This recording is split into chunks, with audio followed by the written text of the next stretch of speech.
Welcome to the Inside Silverstone podcast, a business-focused podcast covering all things tech, engineering and innovation.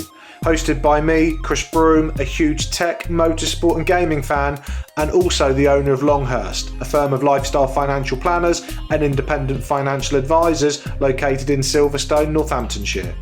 This is a series of unscripted and unpolished conversations with leading business owners, thought leaders and high-tech talent where we discuss their experiences within the Silverstone business and motorsport region. We will also be asking them to share their knowledge, insight and their thoughts on the future just for you. If you're looking to learn more about the Silverstone high growth region and commercially connect with like-minded peers, you've definitely come to the right place. Welcome to Inside Silverstone.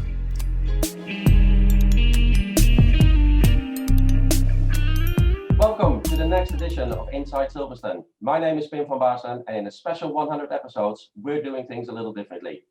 Instead of having your usual host, Chris Broome, I will briefly hold the reins today, as Chris is the 100th guest on his own podcast. I'm delighted to welcome to the show several previous podcast guests who, alongside myself, will be turning the tables on Chris and asking him the questions. I've also have some questions from a number of people who couldn't attend today. So let's get going with the interview. Now, Chris, you wanted me to start, so my question is, you're always big on positivity and optimism, but how do you maintain yours? Because we can't all be happy all the time, can we? Very good question. And that's because in the first series of meetings that you and I had, both for the podcast and also for financial planning, I was talking about optimism, right? Yep. Because you were going through sort of a life event at the time, and I was trying to prop you up and make sure that you focused on being optimistic. And also you're Dutch, and so Dutch people are generally quite pessimist, right? It's really simple. So I'm like everyone else. I suffer from highs and lows. COVID 2020 clearly has been a challenge for all of us. Can't believe there'd be anybody that hasn't suffered some form of anxiety from something where they didn't realize they were suffering from it, through to something that's severe. And I've in my past had some quite deep dips, from bereavement through to other sort of serious events. And so I think what I reflect on is that certainly now, when I encounter those personal challenging moments, I remember that it's not as bad as it's been before, and it's never going to be as bad as it was once before. And so if I can deal with and cope with and survive things that have happened many years ago, I can certainly cope with things that I'm faced with today. And I think certainly as you get a bit older and you get a few more grey hairs on your chin like I am, you grow a bit wiser, and you approach things with a little bit more confidence and sort of calmness. But I still suffer, and so I'm being interviewed by everybody today. This is the 100th episode. It's a landmark moment, and so last night at 11 o'clock through to probably 1 o'clock this morning, I'm in bed worrying a little bit. I'm thinking about the questions I'm going to be asked. I'm suffering from minor anxiety. I've had a really shit night's sleep, because it's all very normal, right? But what I'm going to do today is, once I finish this interview, I've got another meeting at midday, and then I'm going to take the dog for a massive walk. And when he's knackered, I'll come back, and then I'm going to go to the driving range for an hour and stop thinking about work and podcasts and COVID and life, and try and focus on stuff that I'm enjoying, that I enjoy doing. And so that's how I sort of get over those sort of bumps and bruises. But as I said, remembering that, personally, I've got over moments in my past. I can certainly cope with stuff today. And so, remaining optimistic, I think we've got to, right? It's we're very lucky to be alive. Clearly, and that's not a cheesy comment, we very much are. There are people that are much worse off than us. First world problems most of the time for some of us. You've got to put things into perspective. So that's how I sort of approach it, mate. Yeah, absolutely. Great stuff. And I'm sure this podcast is not going to be as bad as you believe it might be. I'm sure. Let's move on to the next question then. So Fiona Pauly from Fiona the Coach, would you like to ask your question? Thanks, Pim. Morning, everyone. I wanted to know, considering you've done 99 previous interviews and also the year that everyone's been having, are there any standout moments where people have demonstrated their kind of either motorsport grit or that real high performance engineering, we get, bounce back resilience that you've been inspired by this year? And no pressure on all of us watching you. Yeah, absolutely. Yeah. But yeah, just anyone who's you kind of was really inspired by in terms of your interviews that have gone on this year.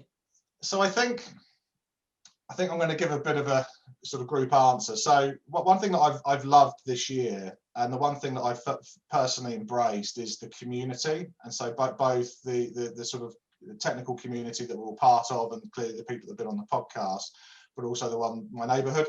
And so certainly from the people we've had on the podcast, those that have been certainly involved with the COVID effort, from producing PPE, who have been partnering up, so Christiana and Julie, for example, and their businesses have been, and others have been part of the manufacturing, the production, the rollout of PPE, alongside Health UK, I think it's Health UK, and Oxford University, for example. It can only be inspiring, right? That the community that we're part of is helping to save lives. Like, you've taken motorsport technology, deep learning, decades of understanding, and use that to support the health community and the health sector. So first and foremost, that clearly has to be something that we've got to be proud of and be incredibly impressed by. And I'm sure that those that are involved in it would be humbled in me saying that and other people saying that. But frankly, they are part of the recovery effort for us as a country. So that's phenomenal. But I think overall, I don't know how many episodes I've done this year. I think I've done 50 interviews or something stupid, 40 interviews, and the general feeling and energy and sentiment from everybody is one of just pulling through, right? Everyone's got their own personal challenges. So from Pim's first question, everyone's dealing with something, and yet they're still pushing forward. They're still trying to innovate. They're not resting on their laurels. They're fighting for their business's survival. They're fighting for their employed survival if they're employed. People are launching new strands to their businesses, brand new businesses, full stop. So Chris Murdoch, who's here, has just in the last week launched a new digital platform.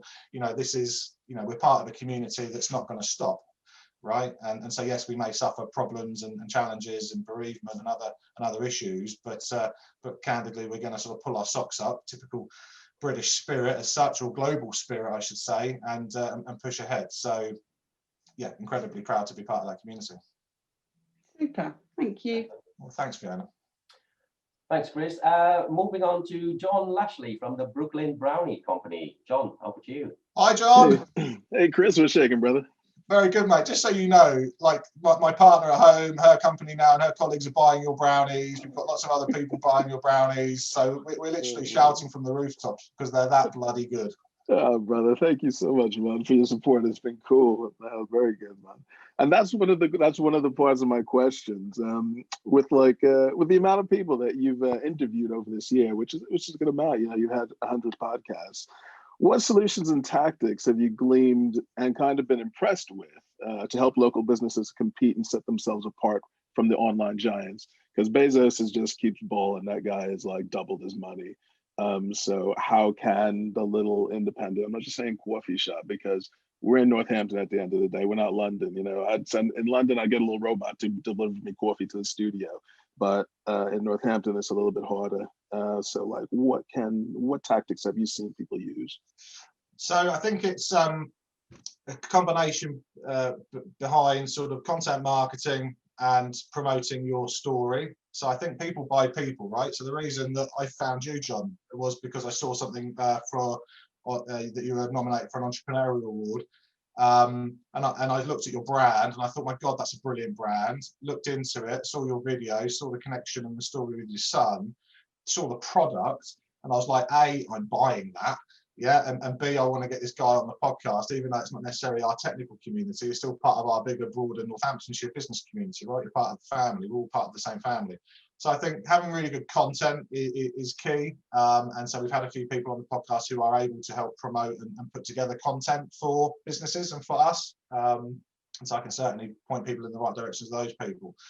Making sure you're using the right technology. So, I mentioned Chris earlier. So Chris has literally just launched a digital platform and we can provide links in the show notes, which can help your business attract the best talent by ensuring that you're promoting your brand and your own company narrative and the values and why it's so cool to work for you. So it's just down to engagement. Through to, in my mindset, just hustling. You've got to work hard. You know, you're competing against, as you said, you know, different giants of their industry. It's the same with my business, Longhurst. We're a small company, but we've got mighty plans. And so, you know, I'm personally hustling, as I know you are, John, to ensure that people know who we are, that they know what we do, they know what we don't do. And you know, with the podcast, for example, it's about supporting other people. So there's no better way to promote your own brand by promoting other people and supporting other people on their journey. And so, you know, that's the approach that I've taken. And I can certainly see within even this group here, this panel here, but also the wider podcast list, just a bunch of individuals and companies that are supporting others, are you know, mutually benefiting from that, and are sort of sticking together. And you know, the Silverstone Technology Cluster, for example, with PIM, is a great example of that. You know, there's a community there which, you know, as an individual, yeah, you know, potentially isn't the biggest, but as a group, as a collective of businesses with different specialities, means that we can compete with some of the monsters out there, perhaps. Brilliant, awesome, thanks, Chris.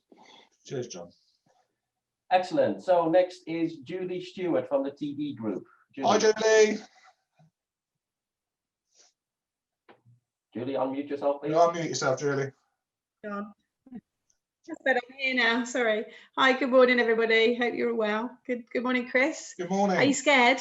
No, Julie. Because I love you. I've got so many questions. You'll be gentle with me, Julie. I thought so many questions this morning, and I just want to know really what your best achievement is, I guess. And I mean, there's two mixed into ones. And have you got a proud moment? And also, what is your 5-year plan? So a little bit mixed in together. So I want to know what your best achievement has been and what you want to achieve in the future, really, in a nutshell. So I never really deemed myself to be particularly academic. I was the kid at school who had all the potential, should have got A's, but got B's and C's because I didn't study hard enough, and I just didn't have enough belief in myself. And that kind of followed through to A levels. I went to university for a year and came out. I chose the wrong degree, so I was miserable and so left. And I always shied away from sitting within my profession sort of advanced qualifications, which would then make me chartered or a fellowship or otherwise, and I sort of always shied away from that. And my mum, bless my mum, basically during my late 20s was like, Chris, you've got to finish this, you've got to do these exams, you really have to do these exams because you can pass them and then it's going to move you on to the next tier from an employee, but then certainly as a business owner. And I sort of started sitting those exams, and then mum got terminally ill, and then mum passed away, but then she made me promise that I'd bloody finish these exams. And so during my mid-30s, so whilst everyone else is raising families and doing all sorts of other stuff, I'm sitting there revising a couple of hours a day and then revising over a weekend, solid for 2 years, to sit another 10 exams to then get my chartered fellowship.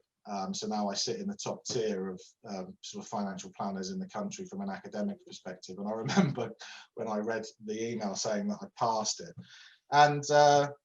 and you know, clearly had a tear, remembered and reminisced about mum, and I sat and I thought, yeah, I've done it. You know, I've broken through that fear, that bias in my brain that I couldn't do it, and I did it. And now I encourage others to do it. For a period of time I was a chartered champion within my profession, so I was showing other financial planners and advisors how to sit the exams, the study techniques, and how to sort of persevere during some of those darker days when you're pessimistic and not optimistic to pass them. So I think that's definitely one of the most proudest moments that I've had, just because of, as I've explained, the sort of connotations to mum. And then the plans for the next 5 years are really simple. You know, do a few more podcasts, maybe, and grow the business. We've just brought on board our first additional financial planner, a guy called Steve, who's going to become an equity partner. That's going to see us move up to the next level from a company perspective.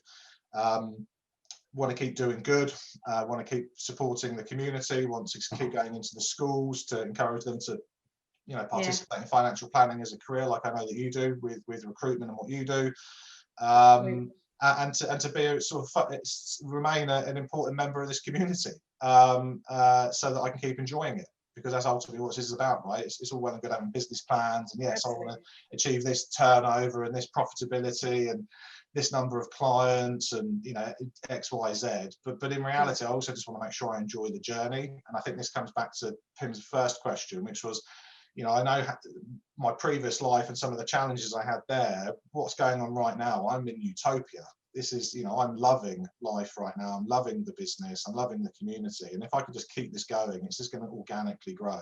And in 5 years, Julie, we'll sit down over a gin and tonic and we'll see where we both are. And hopefully, we're in the same office block still, and our respective businesses are growing alongside each other. Share our journeys, won't we? Yeah, I hope so. That's part of what this is about, right? Yeah, thank you, Chris. That's all right, Julie. Excellent. Next, we'll move on to Damian Sodell from NN1 Personnel. Damian? Hello. Damian! Hi. Hello, Chris. Hello, buddy. How you doing? Yeah, I'm wonderful. Over the moon. Yourself? Very good. I was looking at a picture of you topless in a lake the other day. Yes. So tell us about that quickly. Yeah, that was my first. I did my first winter swim last Saturday. Nutter. Yeah, the water degree was 5 degrees. I managed to stay at 5 minutes, and I recommend to everyone. I'm doing it another one on Saturday, so I think it's gonna stay with me now. It's amazing. You have to push yourself. For a moment, I was very worried where this podcast was going, but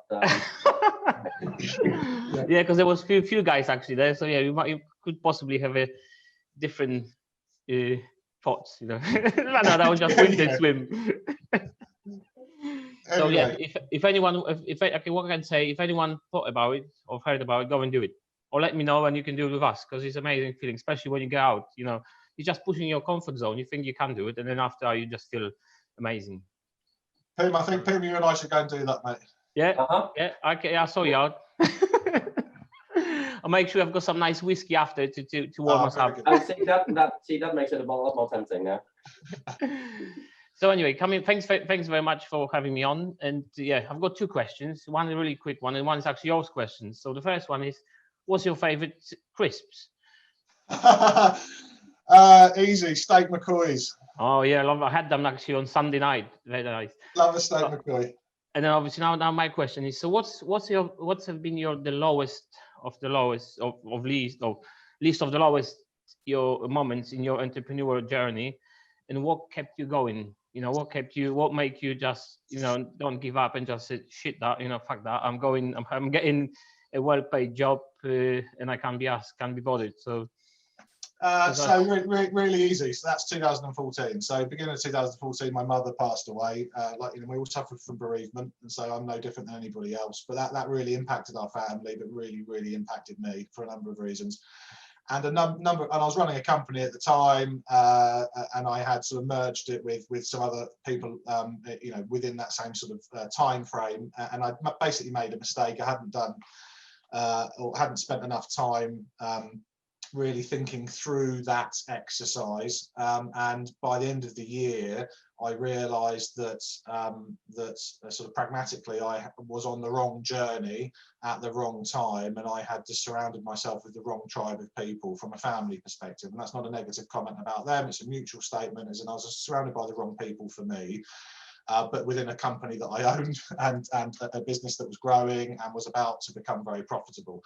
And I realised that as a proud man, as somebody that was, trying to be entrepreneurial, that ultimately I'd made a mistake and I was going to have to reset, and which in itself is just a huge transition to go from a sort of one family bereavement to what was for me a corporate bereavement in my mindset within the same sort of 9 to 10 months was incredibly challenging. I sunk emotionally to the lowest of lows. And so again, coming back to the Pim's first question, was probably a very good anchoring question. I was in a period of my life where it could have gone one of two ways, and I basically took myself down to the south coast. I remember it vividly at the Christmas, so it was literally 6 years ago-ish, nearly to the day.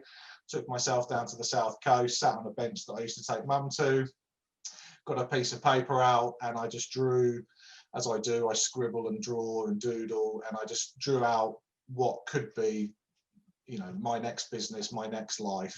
And then I had to make a decision about whether I wanted it enough, and what was I prepared to do to go and get it. And that decision was to exit an organisation. The fog of war when you leave a business isn't fun, or can't be fun. And then I went and became an employee for the first time in probably a decade, which in itself is also an incredibly difficult transition, to go from being a boss of sorts and self-employed to having to take orders from other people. Was probably a very good exercise for me from a humbling perspective, but it provided me with an opportunity to finish off my academia, develop my financial planning sort of spiritual course. So what type of financial planner do I want to be? What type of business do I want to run? How do I want to charge? Where do I want to be based? What community do I want to be part of?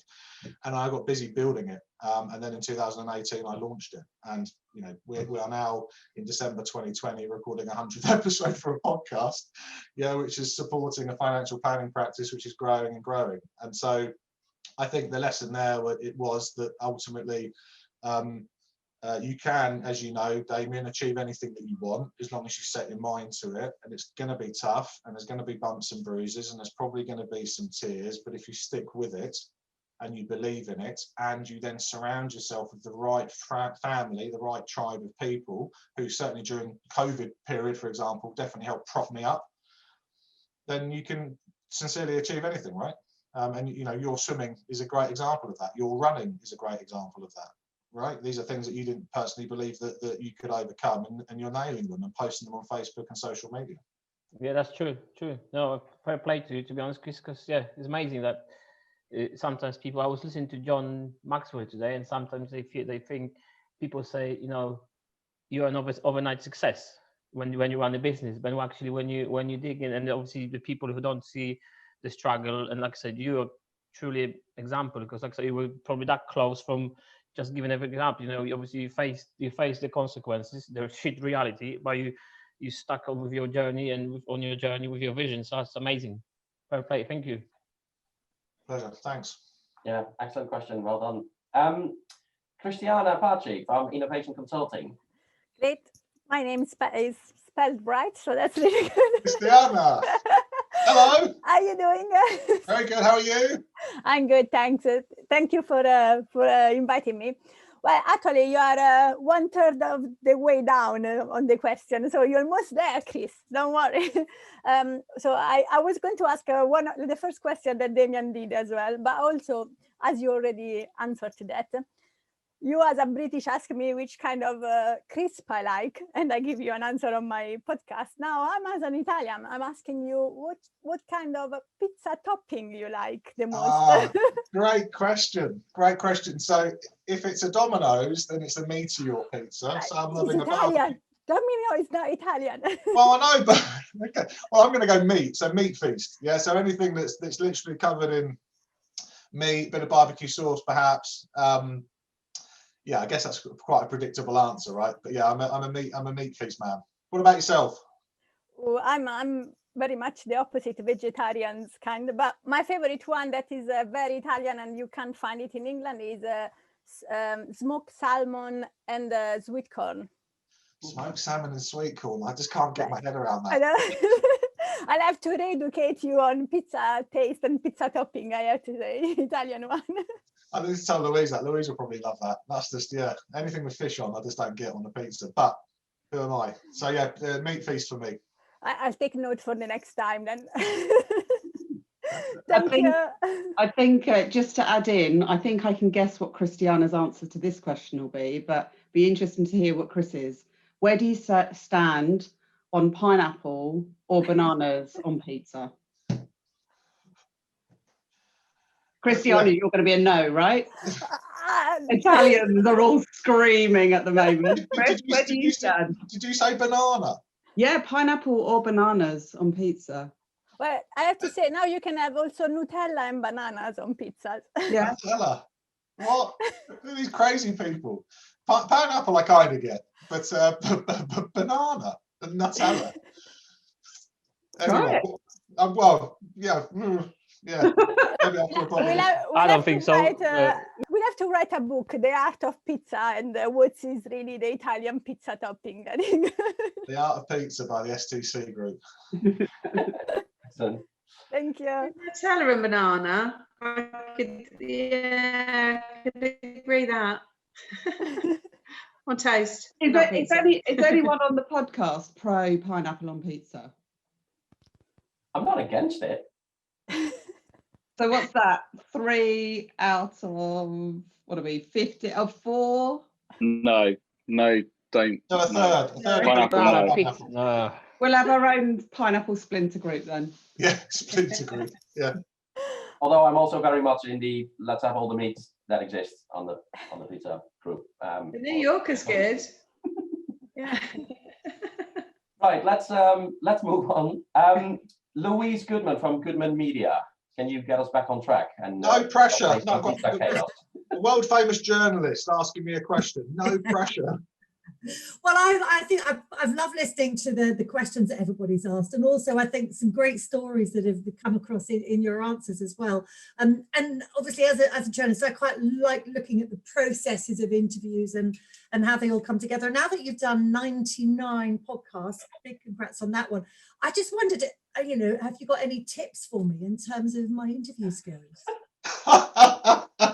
Well, God, I think personally, I just try to be myself, and so I try to make people feel naturally relaxed. So I think you've got to, certainly if someone's got their 20 minutes to be interviewed on a podcast, you've got to try and make them feel comfortable and relaxed, and turn up and make sure you turn up, right? So I was asked this question by my peer group a couple of weeks ago, and there are times when I go into an interview where I'm really busy, my mind's elsewhere, I might even be grumpy, dare I say, because of what's going on, and I've got to make sure that I turn the charm on, I'm positive, I'm optimistic, and I make sure that the person I'm interviewing gets the best out of that 20 minutes or whatever that those questions are, because clearly it's then going to be used as promotion for their organisation. So I certainly think turning up and being on point, and just trying to be as relaxed as possible, because I would sense that my energy will transmit, and so if I'm anxious and stressed and rushing or don't seem genuinely interested, that they're gonna pick that up, right? And that may then come across in how they respond to the questions that I ask. So I don't know, turn up, be on point, be relaxed, be authentic, and then wing it, right? Because that's basically what I've been doing for 99 and now 100 episodes. What would you say? Because I'm going to turn this back on you, Louise. So what would you say are the top 3 tips? I've written all of those down. This is not about us answering questions, Chris. You said come on. Anyway. No, I think you're absolutely right there in everything that you said. And I think you've certainly as an interviewee, Christiana and I did a little group of girls together. We were all very relaxed, weren't we, Christiana? I thought you did a very, very good job.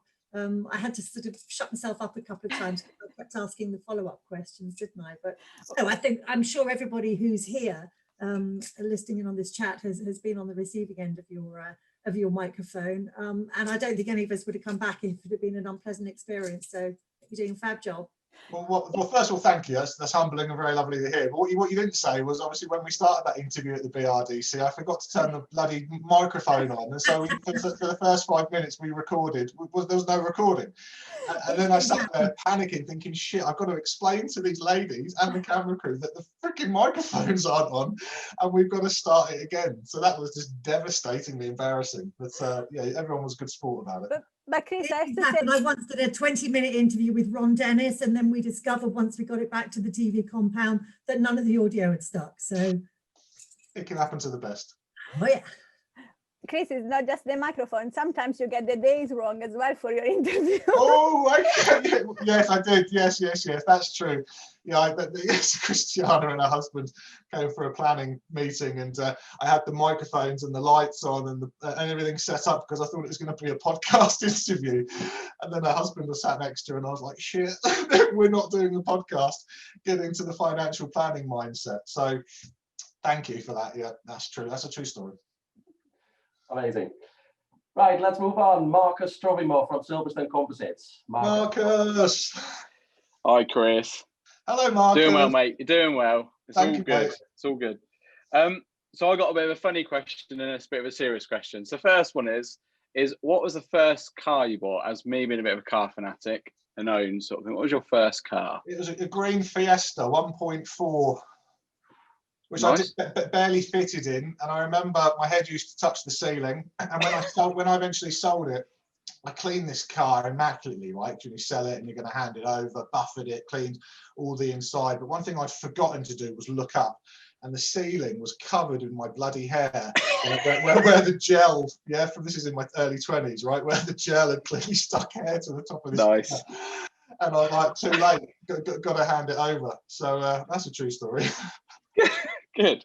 So then my second question, just quickly, is so as you know, it's been a tough year for most of us in the community this year. And for next year, what are your plans for 2021, and what sort of advice could you give us for financial planning for next year? Because it's going to be a bit of a shock, I think, I can imagine, to everybody going into next year and seeing what the future holds, and give us that positivity as businesses, sort of, and reflect that onto us, please. So I think, as I explained to Julie, so next year for me is all about just continuing to enjoy building Longhurst, to keep building on the sort of foundation bricks that we've already laid around the business, which is attracting in new clients and new professional connections and new friends, and also just to keep being part of the community. So I'm very much looking forward to when we can start socialising properly together and start hugging each other and going out for beers without having to worry about it. There's going to be an STC conference next year, which will be great. There'll be an Inside Silverstone Christmas tipple where I get you all drunk over Christmas next year, as we've done previously. So all of these very normal sort of community-based things I'm looking forward to doing the most. From a sort of financial planning perspective next year for people, I think certainly what's been evidenced this year is that a lot of people haven't had an emergency buffer in place, whether that be a personal emergency buffer or a corporate emergency buffer, such that when the proverbial hit the fan in March and April, there was clearly a lot of people who were suffering financially. Businesses were under pressure, lots of furloughing, etc., but also their own their own household, from having to put mortgage holidays in place through to other emergency measures. And so I think one thing that's going to come out of this, hopefully, certainly for a few, if not a lot, is the understanding that actually they need to ensure that they've got 3 to 6 months cash sat in a bank somewhere boring, that's not invested, they're not spending it, it's literally just there as a sleep easy fund, knowing that if the proverbial hits the fan in the future, which it will do because these things are cyclical, they do happen on average every 5 or 6 years. The last one was 2008, so that's a bit of a delay, but on average every 5 or 6 years, the data shows.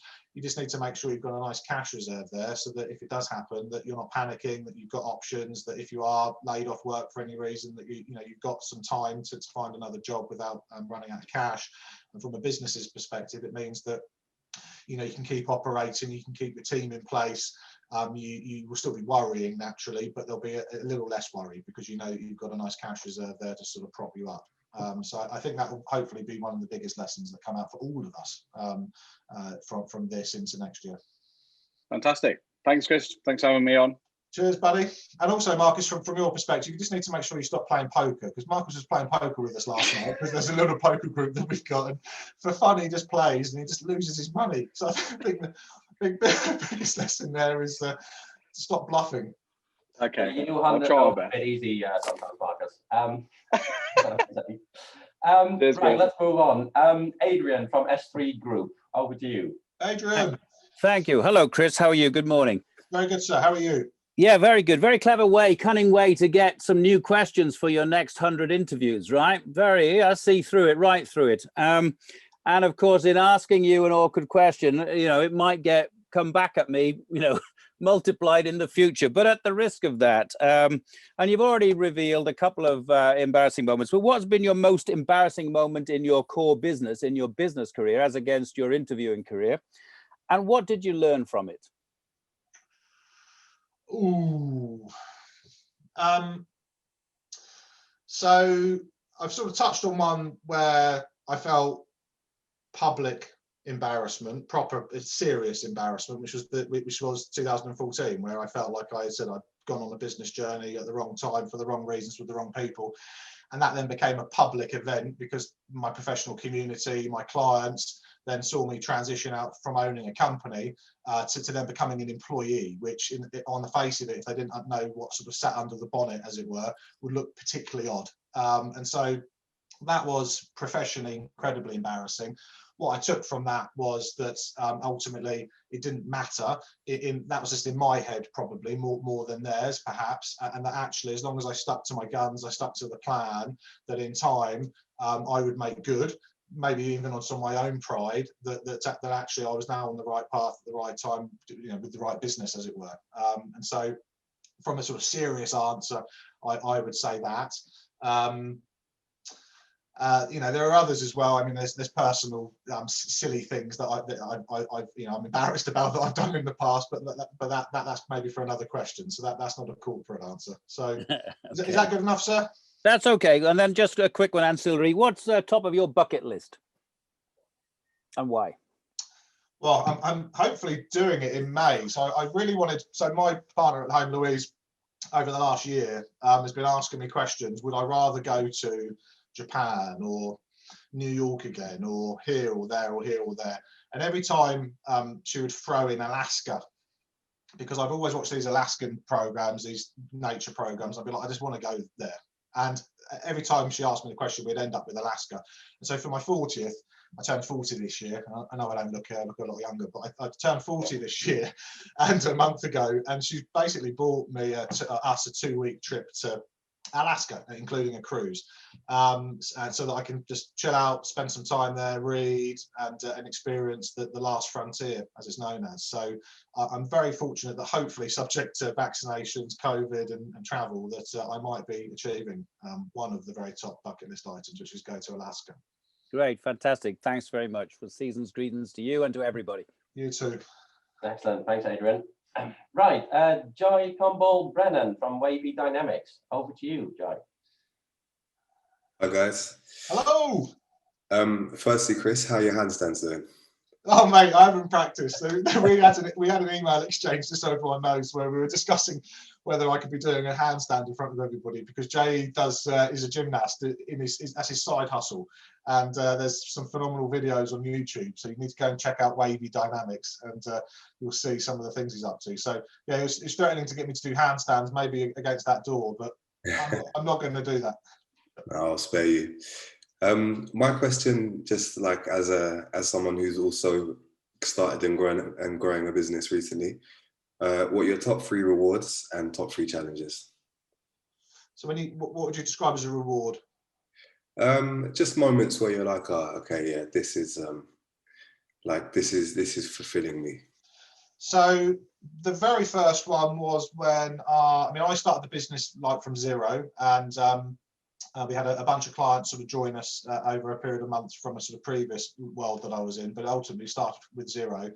And I launched the business on Silverstone Park as a firm of financial advisors, wealth managers, financial planners as such, in a community that sees, in the greatest of respect, professional advice as a necessary evil in some instances. And so very difficult to launch my type of business the way that we do it to a community that might not necessarily get it or indeed want to get it.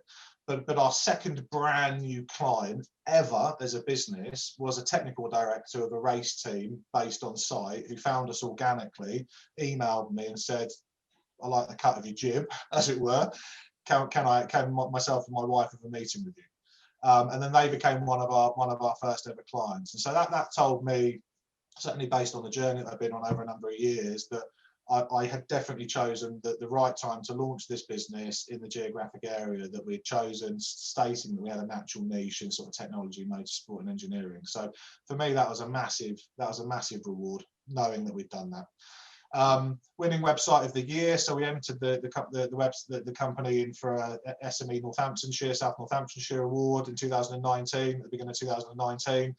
And our colourful website full of rainbows and butterflies and life won website of the year, competing against digital content marketing companies and businesses that create brands for others. We were competing against those guys and their websites, and we won. What was even better was the fact that I built the website pretty much on my own, something that I sort of learned to do because many years ago I couldn't afford to pay someone to do it, so I taught myself how to do it. So that was another reward. And then if I'm honest, this year,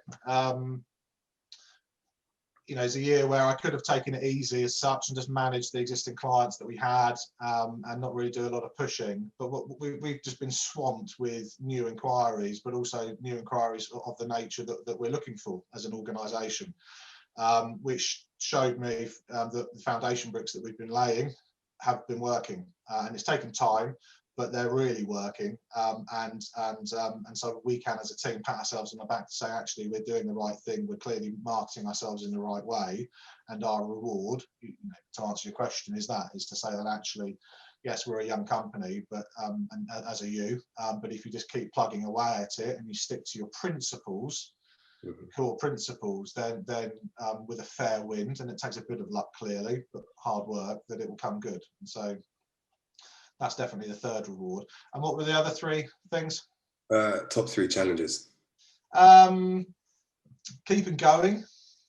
You know, as in just got to keep going, right? You're running a business. I think everyone here that runs a business knows that you've got to turn up every day, especially if you're employing people, right? And if you're running, I don't have a family, but if I had a family, my God, how much more difficult would that be? I mean, Chris has got four daughters. Is it 4 daughters, 3 daughters, 4 daughters? Four daughters and a wife. So it's like, my God, you know, you're running an organisation, and a really good organisation. So I think you just got to turn up. That's always a challenge, right? You know, you're gonna have down days. You've got to make sure you do that. And you've got to carve out your space. So, you know, question before about Amazon, you know, dominating. You've got to try and carve out your space in your area, right? Whether it be geographic or whatever your niche is. And again, that then comes down to hard work, perseverance, and sticking to your principles. And what's other thing? You know, make sure you enjoy it. Yeah, you know, very easy to fall into a career or an employed or business where actually you end up not enjoying it, and that's what happened for me 6 years ago. You know, I was in a place where I wasn't enjoying it, and I made a change. And you know, I was brave enough to make that change. But some people just don't want to face it, and I guess that is a challenge. To make sure that you keep focusing on the enjoyment level of what you're doing. Otherwise, you know, what's the point? Cool, man. Thank you. Good to hear that. Thank you, and great to have you on the podcast as well. Good to be there. Cheers. Excellent. Right, Neil Johansson from Charpack, over to you. Thank you, Ben. Well, firstly, I have a special hat, which I think has got a little, it's a bit inquisitorial, so I think I should put it on. Very good. Very good. Actually, my question is quite a serious question, Chris. Within our community, a lot of us come from motorsport. It's a big thing with the STC. That means a lot of us have worked in different countries. A lot of us are multilingual. We're a very internationalist group. Putting aside current politics, we are always going to be looking outside all over the world. What are you doing within financial planning to support that general ethic that we have? What are you doing for people with international interests, even very ordinary people like myself? I've just applied for my French state pension, for example. So we have slightly different needs. How can you actually help with that going forward? So if we're talking about from a sort of Longhurst financial planning perspective, which is how I've sort of interpreted that question. So we have, if I'm doing my job properly, we're encouraging our clients to focus on what matters most to them and to live the life that they really want to live, wherever that is geographically. And so naturally, some of our clients move. They may move within the UK to the coast or to other areas that they want to live in, but also they move abroad. And so from our perspective, we encourage those conversations, whether it be that they want to work abroad or whether they want to retire abroad or whether they just want to buy a holiday home abroad and spend more time in France, for example. Then we not only encourage those conversations, we show them how and if indeed they can be achieved financially. Where people have assets abroad in other jurisdictions, then we will, certainly from a tax planning perspective or a legal perspective, partner with an overseas tax firm or legal firm that's part of a sort of UK sort of broader entity, like a community, so we can ensure that people are getting the right professional advice overseas, whilst we're overseeing all of their UK-based assets, sort of all underpinned with the financial planning software that we use, which sort of brings it all to life. So focus on what matters most to them, encourage the conversation, ask deep questions that make them pause and think about, actually, do we really want to live this type of life? Show them if they can do it financially. Build the race car, which is an analogy we use, get it off the line, and then act as their pit crew to make sure that, that they get to the checkered flag. If that means we then got to bolt in other professionals, whether that be UK-based or globally based, to provide overseas-based advice on those types of assets, then we do that as well. I love the idea that you actually equated to a race car, because that's exactly how I approach things. Apart from my work at Charpak, I managed to sign the compromis de vente, the for sale contract on a French cottage on January 26th. And I heard on the news in the car on the way back to where I was staying that someone had actually caught a virus in a city in China, and it was a curious news story. So I've actually been renovating a cottage in Brittany by video link with Breton artisans all year. Wonders of technology. But yeah, I mean, you know, what a fantastic thing to have purchased, and you're going to create some phenomenal new memories there, right? And presumably with family and children and children's children. So, you know, what a great thing to have done. Yeah, no, it's something I'd always wanted to do. I moved back from France to here in about 2006, 2007, I think it was. So it was a dream as I come up towards retirement. Very good. Yeah, to totally support that, and yeah, love to see photos of that once it's been renovated. I'll come and see you next year when we can all get out a bit more. Yeah, great. Excellent. Thank right, you. on to the next one. Richard Beard from Digital Northampton. Richard. Cheers, Pim. How you going, Chris? Very good, sir. How's Digital Northampton? Yeah, very good. I've got a question for you on that in a sec, but I was just going to ask first how you think Liverpool are going to do against Tottenham tonight. Oh, I know you're struggling with injuries and fake news. Yeah.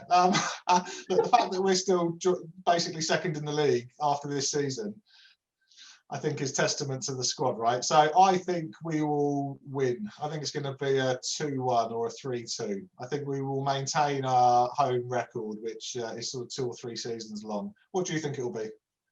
Yeah, I'm never confident when it comes to Tottenham, but I think you may get Mourinho tonight. But I know your fans don't like Mourinho. Previous form. Who does like Mourinho? I do now. I never used to like him. Well, that's because you're top of the league. I'm really into him now. You have to give him a credit. Wherever he's been, he won something. And there's something interesting about him. I don't know if anyone you knew, he hasn't lost a final. Really? Every final he's been in, he won. Also, another stat that on the 12th game, wherever they're based in the league, on their 12th game is where he always ends up at the end of the season. It'd be good because we've never won a final. Yeah, exactly. Always I want to point out, I really hate football. All right, Louise. All right, let's move on. Richard, we'll move on. So Digital Northampton, we're big about advocating the town and the county for digital innovation and promote what's going on. We've got e-scooters coming in. We've got electric charging points to start to do robotic deliveries, those little machines delivering shopping. What digital innovation would you like to see brought into the town, county over the next few years to put us on the map? Well, I think it's going to take more than a few years, but we've had a number of folk on the podcast, including a mastermind session that's focusing on autonomous vehicles and making our town, certainly our cities, greener for clear and obvious reasons. And so I think the one thing that I'm very much looking forward to, and so it's going to take a while, and it's starting with scooters and then eventually, further restriction zones, and then, once the technology in the cars are able to, very much looking forward to seeing how that develops. I'm thinking that I may be a lot older and a lot greyer where it becomes a bit more of the norm. And I think certainly the headway that the car manufacturers are making regarding obviously stopping the production of combustion engine vehicles, for example, by a certain date is clearly a good sign. but yeah, I think things that you just mentioned are phenomenal. But yeah, autonomous vehicles, cleaner transport. I'm looking at electric cars over the next year for a number of reasons, including the tax benefits from a corporate perspective. Eventually we're all going to have electric cars, and then that will then naturally transition into autonomy. And what's not cool about that, right? If you're loving your Blade Runners and Minority Reports and these types of films, that at some point we may not be here. That's going to happen, right? And how awesome is that? I would have put Flying DeLorean, something like that would have been top of my list. Yeah, okay, you're going to nail it with the DeLorean. Yeah, imagine that. Brilliant. Cheers for that. Yeah, great. I'm delighted that we've sort of collaborated. Digital Northampton's a phenomenal entity. Your podcast, it's a great idea, that podcast, by the way, but it's interviewing all the locals. It's a great idea, and I'm delighted that we've been part of it as well. Yeah, well, we nicked it off you. Cheers. I know you did. Excellent. I actually think this is a good point to bring in one of the questions of the people who couldn't be here today, because it kind of marries in. So Sally Powolowski wants to know, where does your passion from technology come from? That's really easy. So I'm very fortunate that my father was always into computers. And so I remember when I was a wee lad playing on the first ever Atari, which was the Pong game, the orange controller, turning the knob. So I remember playing that as a young child. And then we always had PCs in the house. And so I remember fiddling around with DOS and learning stuff like that. And then I was then allowed at a younger age, a Master System, a Sega Master System, when I don't know how old I was, let's say I was 10, something like that, when my parents allowed me to have one of those. And then my love of gaming then sort of just grew because Master System became a Mega Drive, there's an Atari ST there, Amiga, and then PlayStations. And then the proper technology came out, right? So you then started getting, iPods through to then obviously iPhones, iWatches. So yeah, it started as a wee lad playing a computer game. Got fascinated, loved PCs. It's like building a website, for example. That is a result of being a geek and learning DOS and playing very basic computer games as a child. And so in that context, I'll give credit to my father for sort of introducing that into our household. Excellent. I remember all of that stuff as well, so I know exactly where you've been. Right, moving on. Chris Murdoch of Boise. Chris, over to you. Hi, Chris. You're doing a very good job, mate. Well done. Thanks, buddy, and well done on your platform launch. So it's voice.io. Everyone go and check it out. Very, very good. Yeah, and thanks for your help on that. And that's one of the things I wanted to thank you for, because I think with me, and I can probably speak on behalf of everyone, but you're one of the first people that kind of jumps out of their way to help people with launches or advice or whatever. And it's a really nice characteristic, and I really appreciate your help over the years with various things. Some successful, some not so successful, but yeah, you're always putting your hat in the ring to help. So thanks very much, mate. Pleasure.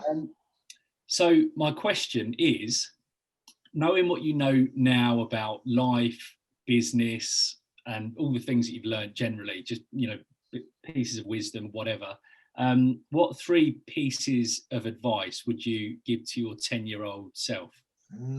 Yeah, really good. So I asked that question in the first series of the podcast. And it made me sweat when you asked me, so I wanted to kind of give it back to you. So I think the first thing for me is I've never, and I reflected on this in another interview recently, that I don't think I have really ever had a proper mentor, somebody to go and speak to go and ask stupid questions to, where I don't feel like I'm going to be embarrassed, to go and sense check ideas. Is this a good thing to do? And for perhaps for someone to pull me back from time to time from those wild, crazy ideas that could end up being very expensive and maybe even embarrassing. And so I think that the first thing I'd always say is try and find a mentor. And then the question is, how do you find a mentor? And so that's one of the reasons why I've been going into schools, and I'm an education champion, and I'm trying to, even with clients, try and make myself available so that if people want to ask a question, that they can do that in a safe space. And so I think the first thing to do is, for a 10-year-old as such, as you get a bit older, try and find yourself somebody that you can sort of cling onto their coattails.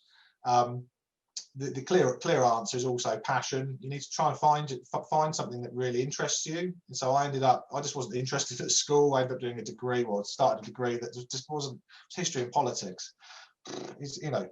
I liked history at school, but why am I doing a degree in that? And it's just because I didn't really have anything that I was passionate about as such. And so from a sort of career options and an academic perspective, there was nothing for me to focus on.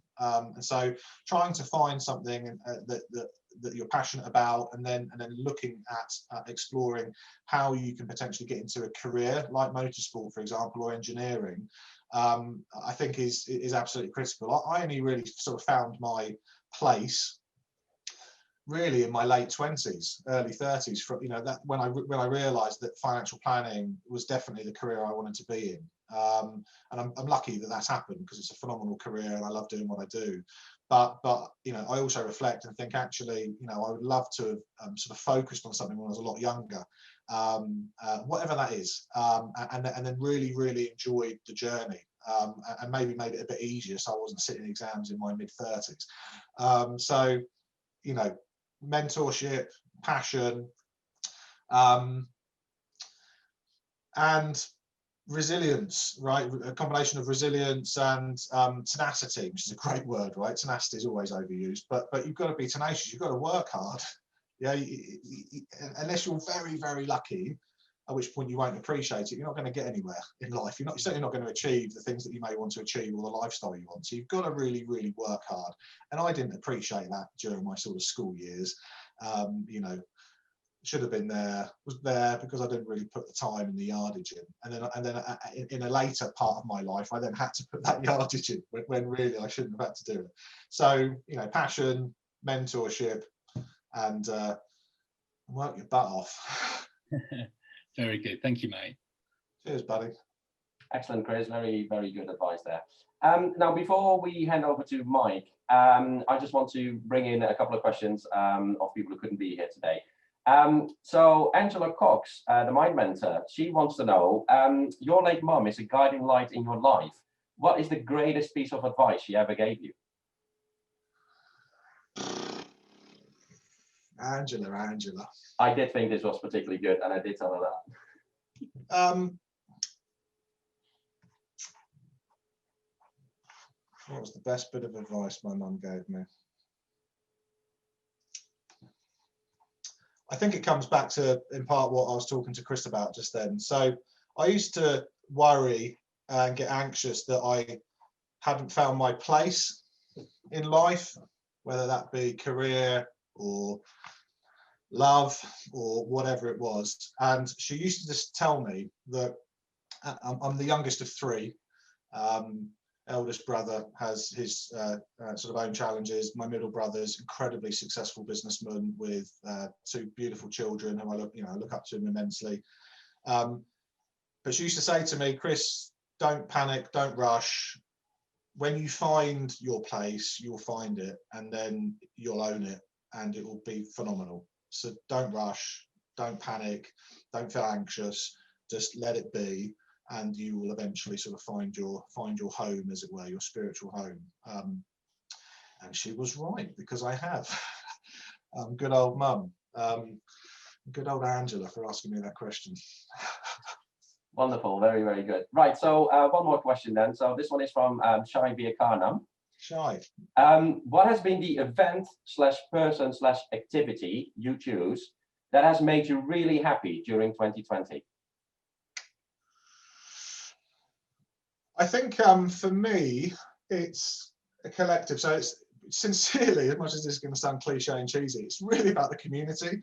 So as you know, Pim, I live in a new development outside of Silverstone, and COVID has forced us all together quicker than it could have possibly have happened. And it's phenomenal, because we've made some phenomenal mates here that are going to last forever, making this where we live just a better environment and a more enjoyable sort of space.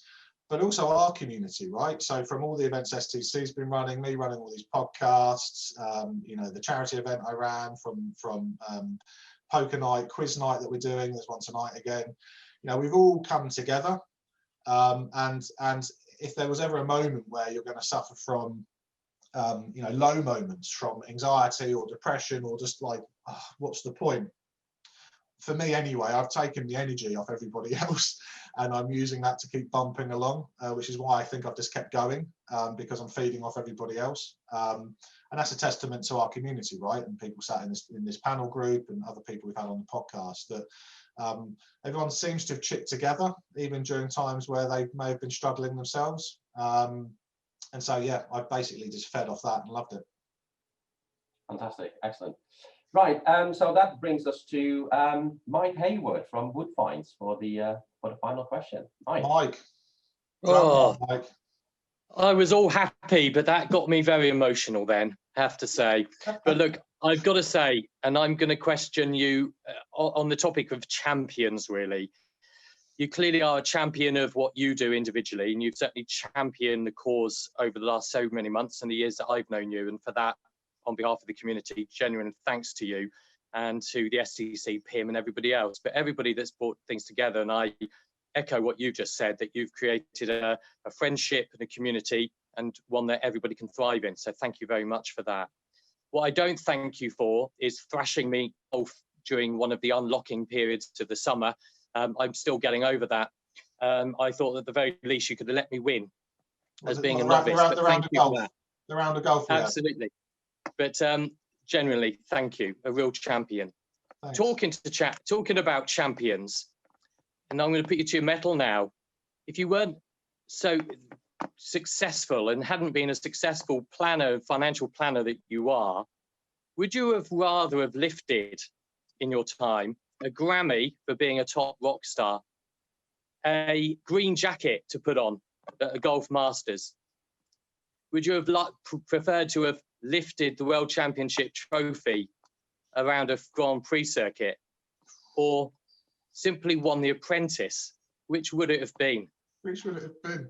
Well, my band during my childhood was Guns N' Roses, so that was my era. So I've got to think that as much as picking up an F1 title would clearly be phenomenal, and being Alan Sugar's apprentice perhaps, and the green jacket, well, that would have been a fluke. I think picking up a Grammy for platinum selling album with long hair and a guitar, I think would be nothing but cool, right? And so I think my answer is going to be the Grammy. Fantastic. I like that. And I have to say that, I've got to be careful of how I express this, but you talked about having brains and looks earlier. Well, you've clearly worked on your brains. I'm sure you're continuing to work on your looks, but you're not doing too badly for a 40-year-old coming from a man that's nearly 50. Final thing, really. Yeah, as per usual, a bit like on quiz night every week, which of course has been great fun. And on that basis of quizzes, I mean, we know you really well, and I hope that you know us quite well, but let's put you to the metal. Little bit of a little quiz for you now, and something that I haven't worked out what the charitable donation will be or how much it will be per answer, but I'll consider it depending on how many answers you give. You've heard a lot of questions from some wonderful people that have been podcasted by you. So I want you to quickly go down that list and shout out which number their episode was. And for each one, there will be a little donation given, or at least a prize. No, don't do that to me. And as you host the quiz each Wednesday, and you sometimes give a point if you're 1 or 2 off, I'll see how you get on after this, but you can shout them out, and then we will count them up and tally them up, and then we'll announce how many or close you got. Jesus, so, Mike, what are you doing to me? All right, well, number one was Pim. Number one was Pim, definitely. I can't mark you at the minute, but we'll just get you to say it. Right, so number one was definitely Pim. I think 98, so coming out in soon, will be Christiana. Number two, number 99 is Henry Oxley, which is a guy called K-Doz, who's a Fortnite YouTube star. 97 is... Oh, Chris, I can pause you. I meant the people that have asked questions today. If not, they could take a long time. Oh, dude, that's even harder. Right, number one is Pim. Damian's got to be 94, 93. Oh, dude. Okay, let's have another look. Cristiano is going to be 98. Oh my God, I'm not going to get, none of these are going to be right. I can't remember. It's just they all merge into one in relation to the releasing. Julie was early. So Julie's going to be, let's say 81. Louise is going to be Louise. I don't know, 86, 87. Fiona, this is so bad. Mike, you're an arsehole. What an arsehole. Do you know what? I'm not going to get this right. So all I'm going to say is whatever your charity is, I will do something. I'll stick 100 quid into it as well. Everyone's trying to give me the answers. What was my episode, Chris, for a Brucey bonus? 7. Or do you know what? In the spirit of the quiz that you do on a Wednesday night, if you're within the nearest 3, I'll give you that. So 7. Okay, you're number 4, were you? Okay. You can have that. Excellent. But, 85 for John. I'll put 100 quid in from Longhurst for that charity. And we'll do the same. To spare my blushes. It's a massive debt of gratitude for the time that you've put into everything, and thank you. And it's been an incredible year, but you've certainly helped us along that journey. You, Pim, and everyone else in the group and the clusters, and with Longhurst and the connection. So thank you very much indeed from all of us. Absolute pleasure. Pim, is that it, Pim? Am I done? Yes, that brings us to the end of it. So, Chris, can I hand over to you to close things up? Yeah, so, clearly for everybody sat on the panel, thank you so much for giving up an hour of your precious day to come and be part of this show. For everybody listening to this on audio or on YouTube or video, and certainly for the previous guests that we've had on that couldn't be on the show today, thank you all for supporting it. It's been 100 episodes, which is just phenomenal. It seems like yesterday that we started with a pitch to Pim and to Ros and Ruth saying this is something I want to do. We've now done 100 episodes. As I said at the beginning, I'm just currently mulling over what to do next with the podcast. So if anybody has any ideas about how we could potentially pivot, I'm all ears. We can have that sort of conversation. For everybody, again, watching or listening to this, please leave the show a 5-star review on iTunes. The more reviews we get, the more people will listen to this episode, plus all the other episodes with all of our cool guests. And I just we want to close the show by wishing everybody a merry and relaxing festive period, hopefully surrounded by their loved ones. It's been clearly a challenging year for all of us. But as championed at the first ever question by Pim, optimism is the only realism.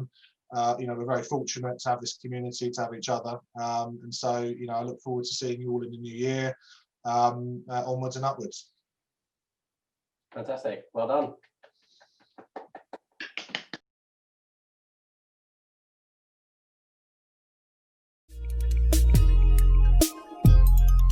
The Inside Silverstone podcast is produced by the team at Longhurst for the benefit of those with a passion for all things tech, engineering and innovation. For more information, please visit longhurst.co.uk/Inside Silverstone, whilst also remembering to give us a 5 out of 5 star rating on iTunes. Please note that neither Chris Broome or Longhurst work for Silverstone Park, Silverstone Circuit or Silverstone Technology Cluster.